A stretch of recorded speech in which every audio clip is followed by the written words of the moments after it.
आप सभी लोगों का स्वागत है आपके अपने YouTube चैनल GKGS मस्ती 2.0 के एक बेहतरीन वीडियो में।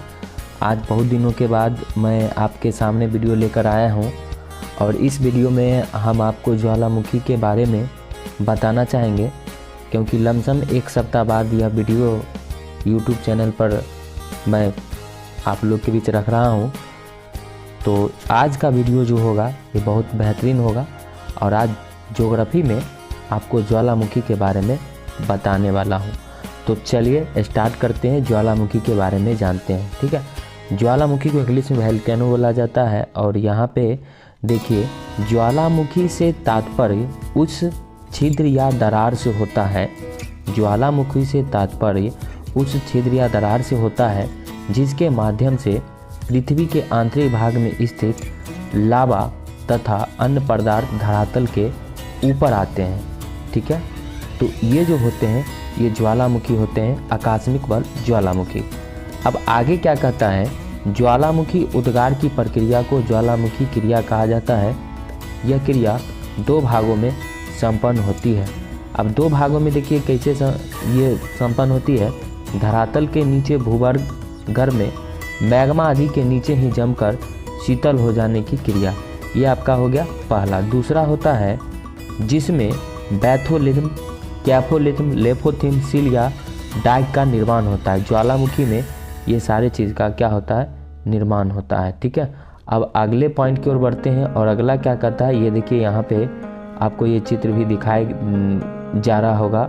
यहाँ पे ज्वालामुखी से निकलने वाले टुकड़े को बम कहते हैं। लार्वा धरातल पहुँचने के बाद ठोस आकार में परिवर्तित हो जाता है। अब यहाँ पे देखिएगा ये चित्र दिया गया है, यही जो है आपको ज्वालामुखी है, इसको यहाँ पे आप देख सकते हैं बेहतरीन तरीके से। उसके बाद देखिएगा यहाँ पे बताया जा रहा है कि इससे निकलने वाले पदार्थ जब चारों ओर जमा हो जाते हैं तो इससे ज्वालामुखी शंकु का निर्माण होता है। जब इसके निकले पदार्थ जब इसके चारों ओर जमा हो जाते हैं तो इसमें ज्वालामुखी शंकु का निर्माण होता है। अब आगे क्या कहता है, कभी कभी ये पर्वत का रूप धारण कर लेता है। इस पर्वत के बीचों बीच एक छिद्र होता है जिसे ज्वालामुखी छिद्र कहा जाता है। तो ये भी आपको याद रखना है। आगे बढ़ते हैं, आगे देखिए यहाँ पे आपको क्या बताया जा रहा है। यह छिद्र धरातल के नीचे एक पतली नाली के सहारे जुड़ा होता है जिले ज्वालामुखी नाली कहते हैं। आप देखिए यहाँ पे चित्र के माध्यम से आपको बताया जा रहा है। ये देखिए यहाँ पे यह छिद्र के नीचे एक पतली नाली के सहारे जुड़ा होता है। ये देखिए यहाँ पे आपको स्पष्ट रूप से दिखाई दे रहा होगा, यहाँ पे आप देख सकते हैं। ठीक है, चलिए आगे बढ़ते हैं। अगला है ज्वालामुखी का विस्तृत रूप क्रेटर या कांडेला कहलाता है। ज्वालामुखी का जो मुख होता है का विस्तृत रूप जो होता है वो क्रेटर या कांडेला कहलाता है। क्रेटर में जल भर जाने से यह झील में परिवर्तित हो जाता है। जब क्रेटर जो होता है और जब झील क्रेटर में जल भर जाएगा तो ये क्या कहलाएगा, झील कहलाएगा। ठीक है, अब देखिए अब आगे बढ़ते हैं। यहाँ पे देखिए सारा आपको चित्र के माध्यम से बताया जा रहा है। आगे क्या कहता है, इंडोनेशिया यहाँ पे होगा। इंडोनेशिया की टोबा, महाराष्ट्र की लोनार, महाराष्ट्र में जो है लोनार झील है, ये आपको याद रखना है। राजस्थान की पुष्कर, इस प्रकार की झील का यहाँ पे उदाहरण दिया गया है। ठीक है, यहाँ पे देखिए ये सारा चीज़ आपको दिखाई दे रहा होगा यहाँ पे। चलिए, ज्वालामुखी उद्गार के निम्नलिखित कारण है। पहला क्या है, पहला है भूगर्भ में अत्यधिक तापमान के कारण चट्टानों का फैलना। ठीक है, अब आगे बढ़ते हैं। आगे क्या कहता है, यहाँ पे देखिए अत्यधिक तापमान के कारण दबाव कम हो जाने पर लार्वा की उत्पत्ति, विभिन्न प्रकार की गैसों तथा भूगर्भ में स्थित जल के वाष्पीकरण से जलवाष्प की मात्रा। अब आगे क्या कहता है, आगे कहता है भूगर्भ से लार्वा एवं गैसों का धरातल की ओर प्रवाहित होना। ये सभी जो मैंने आपको अभी बताया ये सभी ज्वालामुखी से संबंधित था। अब क्वेश्चन आता है कि ज्वालामुखी के कितने प्रकार होते हैं। तो ज्वालामुखी के यहाँ पे देखिएगा एक है जागृत ज्वालामुखी। वर्तमान में विश्व में इनकी संख्या लगभग 500 है। इटली के एटना तथा स्टाम्बोली ज्वालामुखी सक्रिय ज्वालामुखी के उदाहरण है। तो क्वेश्चन पूछा जा सकता है सक्रिय ज्वालामुखी कौन है, तो इटली का एटना तथा स्टाम्बोली जो होता है वो कौन सा ज्वालामुखी होता है, तो सक्रिय ज्वालामुखी होता है। ठीक है, आगे बढ़ते हैं और आगे यहाँ पे है प्रसुप्त ज्वालामुखी। ठीक है, प्रसुप्त ज्वालामुखी, ज्वालामुखी 3 प्रकार के होते हैं। तो ये हो गया आपका प्रसुप्त ज्वालामुखी। इनमें एक बार उद्गार होने के बाद बहुत अधिक समय तक कोई उद्गार नहीं होता है। इटली का विश्वेश्वरीय ज्वालामुखी जिसमें 79 में उद्गार हुआ था, उसके बाद 1631 1803 में हुआ था। तो ये आपको याद रखना, आपके लूसेंट बुक में ये आपको इतना चीज़ नहीं दिया होगा। चलिए, दूसरा है शांत ज्वालामुखी। इनमें भविष्य में कभी उद्गार भी कोई संभावना नहीं होती है और इनके मुख पर झीलों का निर्माण हो गया है। ईरान का को सुल्तान, म्यांमार का पोपा शांत ज्वालामुखी इसके उदाहरण है। ठीक है, अब देखिए यहाँ पे क्या बताया जा रहा है, ज्वालामुखी से निकलने वाले पदार्थ, गैस तथा जलवाष्प, विखंडित पदार्थ, लार्वा।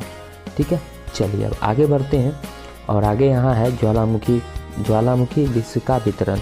अब तक ज्ञात लगभग 500 ज्वालामुखी में से 403 प्रशांत महासागर और उसके आसपास तथा शेष अटलांटिक और हिंद महासागर में स्थित है। ठीक है, अब अगला देखते हैं। सबसे अधिक सक्रिय ज्वालामुखी होने के कारण प्रशांत महासागर में रिंग ऑफ फायर कहा जाता है। और मैं आपको ये भी बता दूं, यहाँ पे अब आ ही गया है, विश्व में सर्वाधिक यंत्रों से सुसज्जित ज्वालामुखी हवाई द्वीप का मोनोलोआ है। कौन है? मोनोलोआ। और कौन सा ऐसा देश है जहाँ पे एक भी ज्वालामुखी नहीं है? वो है ऑस्ट्रेलिया। तो ये आपको VVI इसको याद रखना है आपको, कौन सा ऐसा देश जहाँ एक भी ज्वालामुखी नहीं है, तो इसको याद रखना है, ऑस्ट्रेलिया। अब आगे बढ़ते हैं, ज्वार भाटा पे चलते हैं। ज्वार भाटा क्या है वो देखते हैं। सूर्य एवं चंद्रमा की आकर्षण शक्तियों के कारण सागरीय जल के ऊपर उठने को ज्वार तथा नीचे गिरने को क्या कहते हैं? भाटा कहते हैं। इसको आप लोग याद रखना है। इससे उत्पन्न तरंगों को ज्वारीय तरंग कहते हैं। प्रत्येक स्थान पर 24 घंटे में 2 बार ज्वार भाटा आता है। ठीक है, 2 बार क्या आता है? ज्वार भाटा आता है। इसको याद रखना है।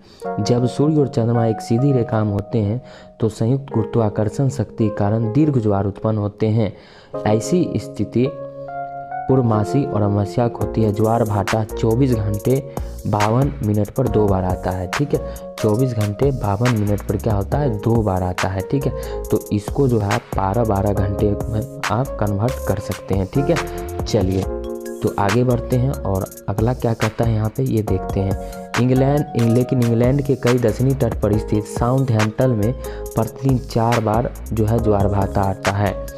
ऐसा इस वजह से होता है क्योंकि 2 बार इंग्लिश चैनल से और 2 बार उत्तरी सागर से होकर ज्वार विभिन्न अंतराल से पहुंचता है। तो ये बात आपको याद रखना है। ठीक है, चलिए यहाँ पे देखिए चित्र भी दिया गया है, इसको भी आप देख सकते हैं। अब देखिए यहाँ पे चंद्र ग्रहण क्या होता है उसके बारे में जानते हैं। जब पृथ्वी सूर्य और चंद्रमा के बीच आ जाता है तो पृथ्वी की छाया चंद्रमा पर पड़ने लगती है। क्या होती है? चंद्रमा पर पड़ने लगती है, जिससे चंद्रमा जो होते हैं पर छाया पर अंधेरा आ जाता है। इससे चंद्रग्रहण कहा जाता है।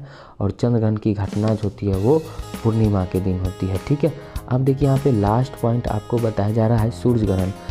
ठीक है, सूर्य ग्रहण के बारे में जानते हैं।